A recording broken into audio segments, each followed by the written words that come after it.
준비를 한번 넘어가 보도록 하죠. 아주 자연스럽게 우리 근태민 의원님 자연스럽게 잘 느끼고 오셨는데 자 다음 마지막 주제로 2024년 대구 민주당 총선 준비 어떻게 할 것인가에 대해서 한번 주제로 한번 넘어가 보도록 하겠습니다. 22대 총선이 4월 10일로 확정이 되었어요, 그죠? 2024년. 그렇죠. 예. 10개월도 남지 않았습니다. 그렇죠. 전망 어떻게 보십니까?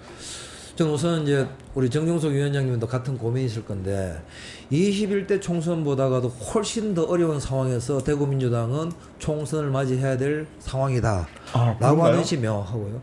그렇네. 어쨌든 지난번에는 저희들이 정권을 갖고 있었거든요. 그렇죠. 바람도 불었고. 네, 그래서 뭐 대구에 후보들이 가면 이 정권을 갖고 있는 집권 여당의 후보가 대구에서도 이제 필요합니다. 대구의 변화와 대구 미래 비전을 위해서는 대구도 이제 집권 여당인 민주당의 국회의원을 만들어서 대구의 전망을 만들어 가야 됩니다. 이렇게라도 이야기를 할 수 있었거든요. 지금 이제 정권도 빼앗긴 상태이기 때문에 대구 민주당 입장에서는 뭐 21대 때하고는 비교할 수 없는 이러한 좀 어려운 상황에서 총선을 맞이하고 있다. 이렇게. 근데 한편으로는 지금 총선은 집권 여당에 대한 심판 논이 좀 강하잖아요. 네네. 그러면 지금 개판 치고 있는 걸 아는데 그 심판에 대한 그런 열망들이 있어서 어떻게 담아? 좀 더 나을 수도 있지 않을까요? 전 두 가지 근데 측면을 동시에 봐야 되는데요. 예, 먼저 하세요. 첫째는 지금 내년 총선까지 집권 당 특히 윤석열 정권에 대한 심판론이 대두될 거냐? 대들 아니면은 윤석열 정권을 조금 힘을 실어주자 라고 할 거냐 하는 건 아직 저는 변수라고 봅니다. 아하. 우리가 기대하는 것은 정권 심판론이라는 구도로 가는 것이 총선이 좋은데. 만들어지는 게 좋다라고 하는 것은 우리 주관적인 이제 의지의 문제고 객관적으로 상황이 그래 갈 거냐 하는 건 저는 조금 이제 지켜봐야 된다. 왜냐 그러면 뭐 지역을 돌아다녀봐도 2번을 찍었던 뭐 이직분들 또 전통적인 국힘당 지지자분들이 이전하고는 많이 변화가 됐습니다. 어떤 변화냐면 말씀을 줄이세요. 이전에 윤석열이 첫 대통령이 되고 출범한 초창기만 하더라도 윤석열 뭐 용비어천가처럼 윤석열 찬양도 하고 뭐 민주당 욕도 하고 있는데 지역에 그런 스피커들이 지금 많이 줄어들었습니다. 이건 본인들도 윤석열 그죠? 정권 1년을 경험하면서 뭐 더 이상 자랑할 만한 또 내세울 만한 이런 것들이 없다는 것을 단적으로 보여준다고 생각해요. 저는 이제 그런 측면에서 한 측면이 있을 것이고 두 번째는 지난 21대 경험을 해보면 그 당시에 저희들이 총선을 시작하고 한 일주일 정도 지났을 거예요. 유시민 당시 이제 이사장이 이 분위기면 민주당이 한 200석도 가능할 것 같다 전국적으로 이렇게 이제 발언을 하는데 바람이 이제 부글부글하고 많이 나가죠. 그 발언 이후에 대구는 소위 말하는 이제 그 국힘당 지지자들이 급속한 결속을 쭉 합니다. 부울경도 그렇다 하더라고요. 네. 나가보면은 정말 그 이제 국힘당 지지자분들 또 보수 세력들이 결집하는 게 눈에 보일 정도로. 그래서 저는 뭐 대구에 김부겸, 홍일학도 추풍 낙엽처럼 다 떨어졌단 말이죠. 저는 그런 상황에 있어서 전국적으로 내년 총선이 윤석열 정권 심판론이 대두가 될 건지 뭐 지지하는 정권 안정을 좀 만들어주자라는 거로 갈 건지는 아직 변수다. 그러니까 심판으로 갈 건지. 그래서 의리가 있지. 이 의리로 갈 건지. 그 변수다. 네, 변수다. 그거는 이제 민주당이 얼마나 하느냐 달려 있거든요. 그렇죠. 지금 네. 나가 보면은 윤석열 정권에 대해서 입을 다들 닫으시지만 또 비판도 많이 올라와 있지만 그렇다고 해서 표가 이쪽으로 이게 올지는 모르죠. 민주당 잘한다라고 이어지진 않거든요. 더 심각하게 하면 야 민주당 너 뭐하냐 윤석열 정권 윤석열 대통령이 저렇게 똥볼 차고 개판 치고 있을 때 민주당이 조금만 잘하면 지지가 많이 올라올 건데 지지를 해주고 싶어도 민주당도 그닥 잘하는 게 안 보여. 이렇게 이야기하시는 분들이 상당히 많거든요. 저는 그 공감해요. 제가 좀 교수 노조인데 우리 교수님들 중에서 이렇게 말씀하시거든요. 학교가 이렇게 개판인데 교수는 좀 많어. 열심히 해봐라 하면서 노조는 안 들어와요. 그렇죠. 예, 똑같은 거네. 예. 왜 위원장님만 말씀하세요? 아니 근데 사실은 민주당 저도 잘하고 있다는 이야기는 저도 못하겠는데 민주당이 하는 거는 시민들이 잘 못 봐요. 눈에 잘 안 없어요. 들어오죠. 네. 예. 언론에도 잘 안 나오고 눈에도 잘 안 띄입니다. 저는 그게 좀 문제라고 생각을 하는데 아마 내년 총선까지 이 정권 심판론 뭐 그다음에 또 조금 더 지켜주자 뭐 이런 논의 저는 팽팽할 거라고 보는데 팽팽할 거다. 팽팽할 거다. 근데 대구는 아무 상관이 없을 거다. 왜 대구는 그래? 관계 절망적으로 보세요. 그래서 대구는 낙관 관계 나심이 될 거다. 만약에 정권 심판론이 전국적으로 확 불어버리면은 대구는 거기에 편승하는 게 아니고 더 모인다. 더 결집을 하게 우리라도 된다. 지켜야 되겠나. 어리로 간다. 이런 바람이 불 확률이 그럴 수도 거의, 있죠. 거의 맞습니다. 그럴 수도 있을 것 있죠. 그런 이제 대구 상황의 이제 특성 때문에 대구 민주당이 내년 총선을 미리부터 준비하고 대응해가는 이러한 이제 저는 그 당적인 준비가 매우 필요하다. 그거는 좀 이따가 말씀하시고 다음 질문이니까. 위원장 이거 뭐 더 아실 말씀? 까먹었잖아. 아니 이제 그럼에도 불구하고 우리가 여론조사를 보면 사실은 아직까지는 정권 심판을 해야 된다라는 여론이 높습니다. 높겠죠. 높은데 이 비율하고 민주당 지지율하고 맞지가 않아요. 민주당 지지율은 여전히 30%대인데 정권을 심판해야 된다는 여론은 44%가 돼요. 아니 유민주당 지지율 40% 넘잖아요 지금. 아니 지금 여론조사마다 다 다른데. 그러니까 다른데. 심판으로는 44%인데 그걸 따라가지 못한다. 당을 놓게 따지거든요. 31%가 되거든요. 국힘당은 35%. 그러니까 이게 안 맞는 거예요. 그러니까. 그러면은 나머지 이제 이게 10%가 아니 이상한데 뭔 식을 안 해요 여론조사기가. 아닙니다. 이상한데 아닙니다. 그래. 그 결론 이상한데죠 그게. 아 근데 전체 추이를 보면 그래요. 지금 그렇죠. 말씀하신 대로. 이 추이가 그래요. 그러면은 그래서 민주당이 혁신이 필요한 거거든요. 그렇죠. 그럼 그 혁신이 뭐냐? 공천에서 인적 쇄신이다. 그거는 이제 중앙에 살 일이고. 자 대구에서 대구도 위원장님. 마찬가지입니다. 대구에서 내년에 출마할 후보들 좀 준비하고 있습니까? 어떻습니까? 솔직히 잘 모르겠습니다. 잘 모르겠다. 지금 사고지기 두 개죠. 중랑구, 북구. 사고지역위원회는 중랑구 하나고 하고 북구, 을하고, 달서구, 병원, 직무대. 직대죠, 그죠? 을은 직대도 좀 없지 않나요?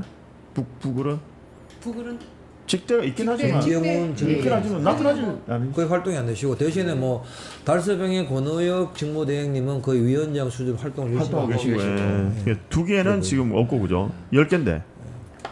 10개. 10개 근데 중에서 북구 을 같은 경우에는 거기에 그 사무국장님이 뭐 거의 지역위원장 역할을 다 하십니다. 혹시 이야기 해본 적 지금 이제 있어요? 뭐 이제 이 정도 시점 되면 이제 지역에서 내년 총선을 출마하실 분들도 대충 완벽하게 정리는 안 되더라도 윤곽도 좀 나오고 또 지금은 사실 지역에서 뭐 지역위원장들이 계시지 않습니까? 그럼 지역위원장끼리도 모여가지고 출마를 실제 할 건지 고민이 또 어떠신지 이러한 논의가 좀 시작이 되어야 돼요. 근데 지금쯤이면 나와야 돼. 지역위원들이 모여가지고 그런 논의들이 활발하게 이루어지고 이게 소문이 막 나고 이래야 되지 않습니까? 너무 중요한데. 네, 당연히 그래서 사실은 이제 뭐 우리 시당 위원장께서 6월 1일 날 이제 그러한 주제를 가지고 6월 1일 날이?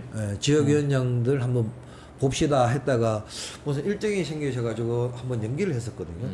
그리고는 지금 뭐 거의 6월 말까지 가는데 참 답답하죠.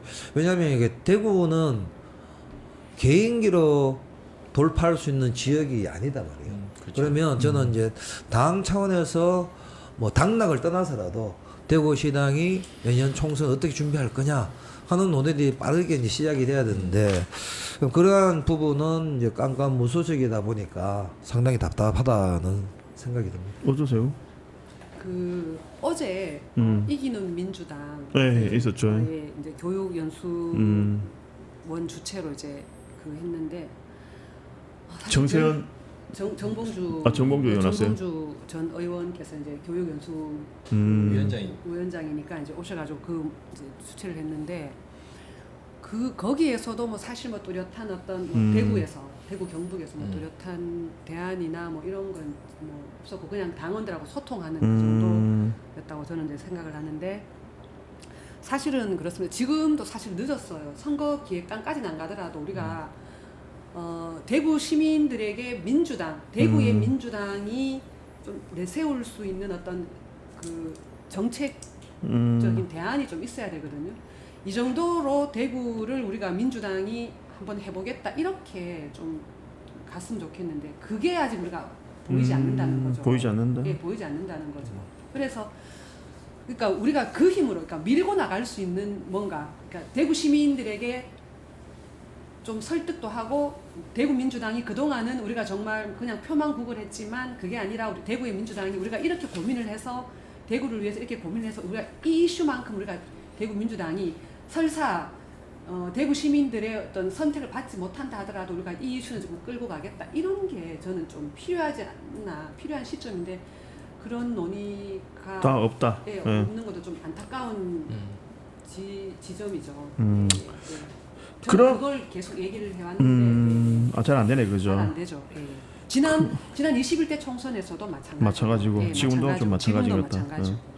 그러면 뭐 두 분이 보시기에 지금 요 지역위원장들 직대 포함해서 11분, 그리고 국을 빼면 10분이신데 출마를 생각하고 계신가요? 어떡하나요?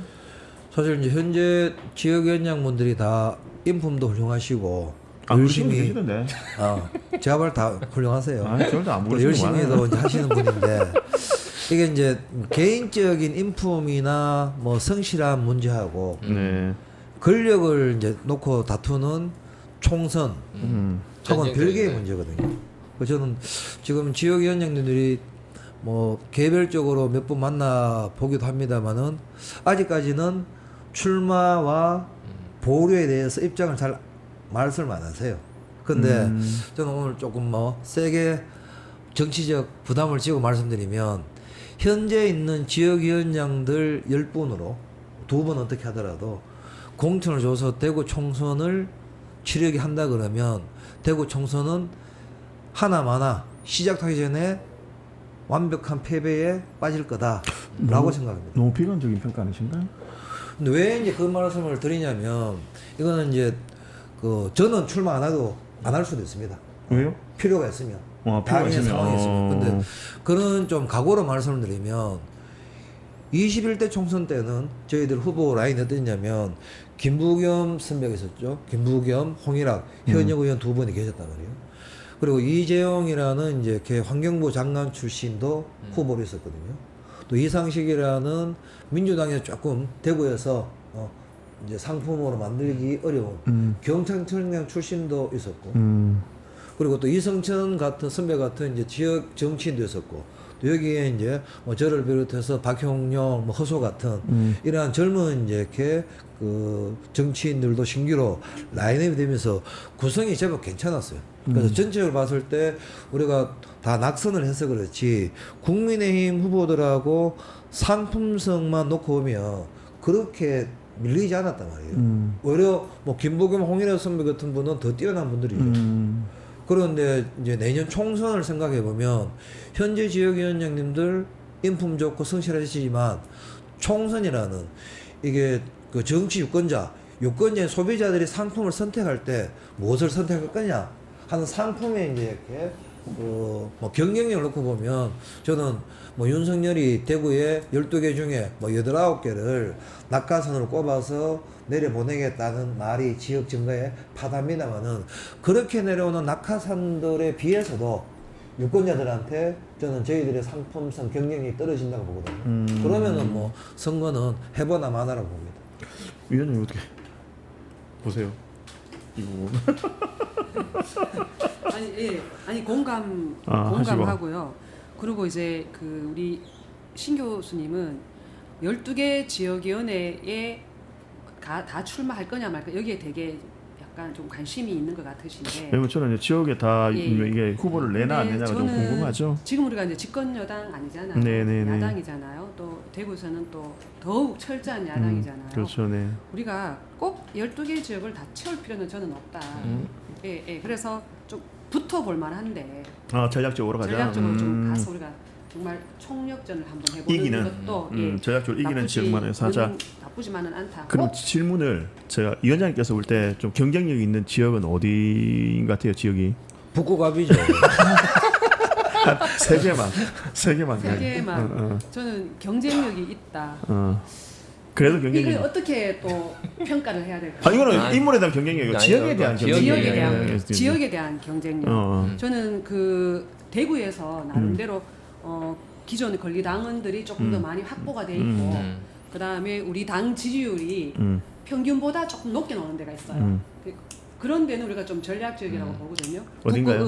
북구을. 달성군, 달성군도 그런가요? 달성군, 어, 예, 달서을, 달서을.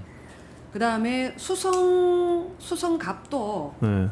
근데 이 수성갑이 약간 좀 여기는 좀 약간 좀 들여다봐야 될 게 뭐냐면은 우리 당 지지율이 그렇게 안 높아요 여기가 또.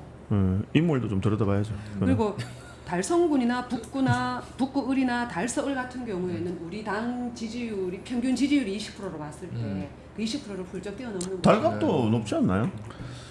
저희들은 작년 2월달 매일신문 이제 대구 12개 지역위원회 정당 지지율 조사를 보면은 저희들이 이제 2등이었죠. 그러니까 달갑이 달서갑이 2등이었어요. 되게 높았던 기억이 나요. 예. 그렇구나. 근데 그게 이제 2등에 딱 하는 게 민망한 게 다 도찐 개찐 수준이기 때문에 뭐 2% 더 나왔다, 1% 더 나왔다가 대구에서 20% 근데 무슨 넘어가요. 의미가 서구에서 있냐. 1~2% 그 저는 뭐 대구에서 무슨 뭐 그 좀 경쟁이 있는 지역구가 있냐라고 하는 질문도 참 무방한 질문이었어요. 왜냐하면 그게 후보에 따라서 또 상황에 따라 가지고 다르겠죠. 거의 뭐 3%에서 5% 사이기 때문에 그게 뭐 지역 정치를 바꾸는데 의미 있는 이제 프로테이지다라고 아니다. 하기에는 그래도 조금 그나마 민망하죠. 다른 지역보다 형편은 좀 아, 낫다. 그러니까 위원장님께서는 좀 그래도 전략적으로 좀 그래도 집중해서 형편은 가자. 좀 낫다. 왜냐하면은 우리가 이제 평상시 어떤 그 여론조사라든가 또 기존 그 권리당원 숫자, 그 다음에 수성갑이나 북굴 같은 경우에는 국회의원이 있었던 지역이잖아요. 우리 당 국회의원. 여기는 분위기가 아무래도 없었던 지역보다는 그래도 그나마 조금 낫지 않을까라는 생각이 들고 그다음에 또 달서을은 또 뭐냐면은 여기가 이제 아파트 집중 지역인데 여기에 우리 당원 수가 제일 많더라고요. 달서을이. 그래서 좀 해볼 만한 지역이 아니냐. 자, 시간이 많이 간 관계로 좀 급하게 좀 나가보겠습니다. 네. 자, 그럼 후보는 그렇다 칩시다. 후보 준비를 다 치고 대구시당에서 내년 총선 준비를 어떻게 하고 있는지. 가장 중요한 거는 이제 후보들이 총선을 책임을 질 거예요. 자기 이제 선거구에서는. 그럼 후보들이 총선을 열심히 준비하고 책임을 지고 선거를 하는 거 하고 당 조직은 무엇을 할 거냐 하는 문제는 별개의 문제거든요. 그렇죠. 예. 그 저는 어제도 거기 뭐 아카데미 때 뭐 내년 총선 기획단 질문을 제가 드리니까 시당 위원장이 뭐 조광특위 이야기하고 뭐 이렇게 이야기. 조광특위요? 이게 이제 총선 준비가 중앙당의 조광특위 열리고 뭐 지역위원회 중에 사고 지역위원회의 위원장들을 공모해서 선임을 하고 뭐 이런 이야기를 말씀하시는 것 같은데 좀 황당했죠. 왜 황당했냐 그러면 중앙당에서 뭐 후보를 공모하거나 하는 문제는 그 중앙당 문제고 뭐 대구시당이 내년 총선에서 어떠한 준비를 해야 되냐. 첫째 아까 정종수 의원이 말씀하셨는데 저는 간단하게 대구 시민들이 민주당 후보들에게 묻습니다. 민주당은 대구를 어떻게 바꿀 건데? 이 간단한 질문에 대구 민주당이 답을 해야 됩니다. 통합신공항은 어떻게 하고 이런 문제가 아니라 우리 대구 민주당은 대구를 이러한 도시로 이러한 비전으로 바꾸려고 합니다. 라고 하는 제시가 필요한데요. 그러니까 거시적인 아젠다가 필요하다는 지금끔 얘기죠. 이제 이러한 준비를 대구 민주당이 잘 못해왔어요. 대선 때도 마찬가지고 공약은 몇 가지를 이야기할 수 있겠죠. 그래서 저는 가장 시급하게는 대구 민주당이 대구 시민들에게 대구 민주당이 바꾸고자 하는 대구의 비전을 준비하는 정책 개발을 빨리 들어가야 된다. 이거는 후보 12명 공인이 다 사용할 수 있는 부분이고 대구시당이 총선 시기에 공중전을 추져야 될 무기거든요. 이게 필요하다. 두 번째는 라인업을 해야 돼요. 지금 총선 후보야 공천 받은 분들이 하겠지만 대구에도 보시면 예컨대 그 뭐 윤덕홍 전 경제부총리, 이정우 대통령실 뭐 정책실장, 노무현 대통령 계시죠. 예, 뭐 건기영 전 박기용. 노동부 장 박기용. 건기영 건경입니까? 노동부 장관 또 이제 그 이재용 전 뭐 장관 네. 환경부 장관 뭐. 또 누구 계시는데 이런 선배들 계셔. 이런 분들은 민주당 정권에서 그 부총리도 하고 장관도 했는 지역의 이제 중요한 인사들이에요. 근데 이분들이 지역에서 실제 민주당을 위해서 뭘 하냐? 아니. 안 하십니다. 물론 이제 제가 모르는 역할들은 하실 수 있다고 생각하는데 저는 이런 분들을 스크럼을 좀 짜야 된다. 그래서 내년 총선을 가는 과정에 그런 분들 또 시민사회분들 또 교수사회에서 민주당을 지지하는 또 지난번 대선에서 이재명 캠프에 많은 이제 이렇게 정책 단위로 교수들이 들어왔거든요. 이런 분들이 좀 스크럼을 짜서 내년 총선을 준비하는 조직적인 준비 총선 필요하다. 예, 그래서 저는 이제 이런 것들을 하려고 하면 이것만 해서 되는 게 아니기 때문에 이제 빠르게 총선 기획단 정도를 구성을 해서 이 기획단들이 어떠한 부분들이 필요하고 어떤 부분들을 어떻게 준비할 건지라고 하는 로드맵이라도 만들어가는 이런 과정은 대구시당이 해야 될 거예요. 그렇죠. 근데 이게 이제 좀 저는 이해가 안 되는 게 이 대구시당이 지금 뭐 시당 위원장님도 총선을 직접 나가 보신 분은 아니시단 말이에요. 아 그런가요? 사무처장도 대구에 와서 총선을 해본 적이 없죠. 경험해본 와 그렇네. 분도 아니에요. 맞네. 그래서 그런지 지금 뭐 지역구에 열심히 하는 거 시당이 현수막도 많이 걸고 언론 대응도 열심히 하고 이 부분 잘하는데 이거는 당의 일상 활동이지 네. 총선 대응은 아니란 말이에요. 그러네요. 그런 부분에서 빠르게 총선 기획단을 구성하는 것이 시급하다. 위원장님께서 볼 때는 지난번 21대 우리가 사실은 그 제가 이제 당에는 그렇게 뭐 일찍 들어온 건 아니지만 그 전에는 매 총선 때마다 선거 기획단 다 있었습니다. 그렇죠. 그 어려웠을 때도 총선 기획단 다 있었는데 21대 총선 때부터 선거 기획단이 없었어요. 그 두 분 이야기를 들어보면 당연한 것 같거든요. 총선이 있으면 당연하죠. 총선 기획단을 대구시장에 꾸려서 그 안에서 정책, 나가야 되는데 홍보. 왜 안 하죠? 근데 그다음에 인재 영입도 해야 되는 그러니까 거죠. 왜 안 합니까 이거? 이렇게 왜안 하냐고 물으시면 아유, 당연한 건데 들어오면 당연한 거잖아요. 어. 당연히 총선 기획단을 꾸려줘야 되고 인재 영입해야 되고 이제 뭐 9개월 10개월밖에 안 남았는데 지금 좀 바람을 불긴 이기는 했는데 민주당 그 토론회 가가지고 더 깝깝해서 왔거든요. 그러니까 왜 안 해요? 사실은 더 깝깝해서. 아니 근데 예전에 저기 내가 일만 하시는데 시당 위원장이 그때 방송 인터뷰에서 총선의 계획 그 계획이 뭐냐고 물어보니까요. 일단 만든다 하셨는데. 어? 만든다고 하셨나? 아니 그때 얘기 나왔던 게 지금 뭐 관변단체 많이 찾아다니고 이게 총석에 있잖아요 전략이라고 얘기하신 건 내가 듣고 내가 좀 허극했는데 이게 아까 우리 건 위원장님 말씀하셨듯이 경험이 없어서 그런 건가요? 뭐 처장도 그렇고 시당 위원장도 그렇고 이 경험이 문제라고 봐야 되나요? 뭐로 봐야 되나 이게? 저도 잘 모르겠어요. 이게 뭐 경험이 없어서 그런가 싶기도 하고 또 아니, 총선은 이제 후보들이 라인업이 되고 후보들이 치르는 거다라고 생각하시는가 싶기도 하고 아니, 그런 생각이 하여튼 뭐 그런 저도 잘 거네. 이제 이해가 됩니다. 아니 그 총선을 갖다 각계 전투로 얘기하고 있는 거 아니에요 혹시 이게 전체적인 시당에서 움직이는 그게 아니라 그렇게 보겠나? 뭐 그렇게 보이는데 그리고 그 이런 이야기도 좀 들려요. 이게 많이 들리는데 지금 대구에서 출마를 고민하시는 분도 있어요. 근데 지역구보다는 비례를 준비할 수 있다라는 이야기들이 들리거든요. 특히 지금 시당 위원장조차도 비례를 준비하고 비례 출마를 저울질한다는 이야기가 많이 들려요. 각 지역 위원장들도 그렇고 상무위원도 그리고 그렇고 뭐 상무위원 뭐그 기타 다른 지역도 그렇고 이 지역 위원장들 중에서도 지역구보다는 비례를 저울질을 하고 있다는 이야기가 이렇게 많이 들리는데 두 분 기분 들으신 거 없습니까? 좀 다른 분들은 뭐 그런 고민들을 할 수도 있겠다 싶은데 시당 위원장님은 저는 뭐 들어본 적도 없을 뿐더러 그렇게 하시기는 좀 어려우실 것 같아요. 공약도 그때는 안 나간다라고 지난- 하시고 나오시긴 지난 나오셨어요? 시당 위원장 선거 때 일성으로 했던 부분이 비례 안 나간다. 김부겸을 이어서 수성구를 반드시 돌파하겠다. 저는 어떠한 경우에도 비례로 출마하지 않습니다. 예, 맞죠. 그래서 이제 시당 위원장을 해야 됩니다. 라고 이제 이렇게 핵심적으로 공약하고 시당 위원이 되셨기 때문에 동원들하고 그렇게 철떡 약속을 해놓고 턴에서 비례로 나간다. 뭐 이렇게 하시기. 그렇죠. 저도 뭐 시당 위원이 그 정도 판단을 뭐 하시지 못하는 분은 아시기 때문에. 저도 시당 뭐 그런 위원장님이 식으로. 비례로 나가는 일은 없지 않을까라는 생각이 들어요. 안 나가시겠죠? 그 지난번에 이제 21대 때 왜 대구 시당이 조금 이제 이렇게 뭐 시당으로서의 총선 총괄을 못했냐 그러면 참 민망한데 남철호 당시 시당위원장이 그 전략 그 비례 공천을 신청했었거든요. 그렇죠. 사무처장이었던 김우철 사무처장도 또 비례를 비례 이제 신청하신 거예요.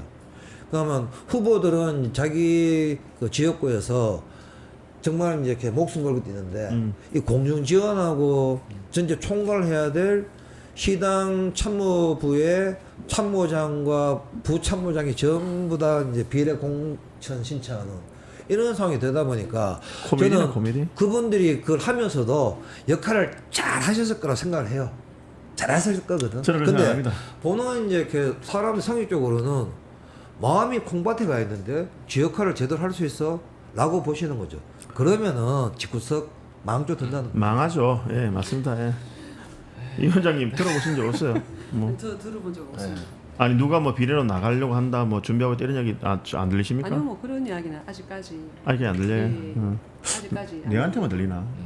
왜 이러지? 아직까지 안 들리고 저는 이제 그 특히 그 뭐 지역위원장을 하고 계신 분들이 아니신 분들 또 지역구를 지금 준비하는 분들이 아니신 분들은 뭐 대구에서 이제 국회에 진입하는 게 지역구 돌파보다는 비례가 더 쉬울 수 있으니까 저는 그런 고민을 할 수 있다고 봅니다. 다만 저는 그 대구에서 정치하시는 분들이 대구 민주당의 전망을 고민하신다 그러면 비례 출마하시는 것도 좋은데 지금 단계에서는 우리가 판을 짜야 된다.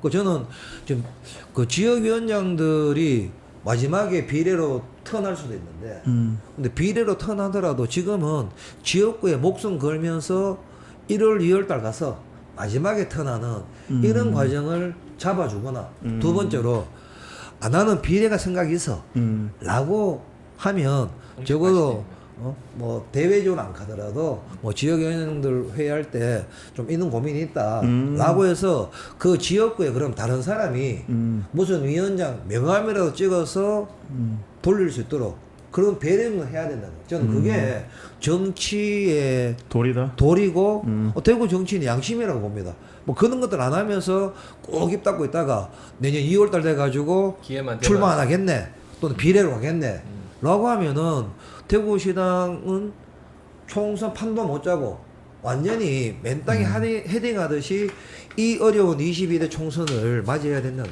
거죠. 저는 좀 개인적으로 어떤 생각을 가지고 있느냐면 비례를 나가더라도 지역구에서 좀 열심히 활동하시는 분이 나갔으면 좋겠어요.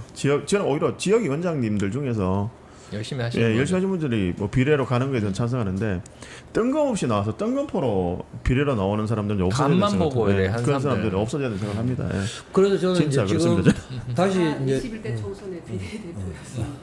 예. 열심히 그래요? 하셨잖아요. 열심히 하잖아요. 요즘 같은 아니 했는데 사실 이게 그 비례대표 저는 지난번에 이제 그 개소식 때인가 얘기를 협력의원 발대식 때 얘기를 했구나.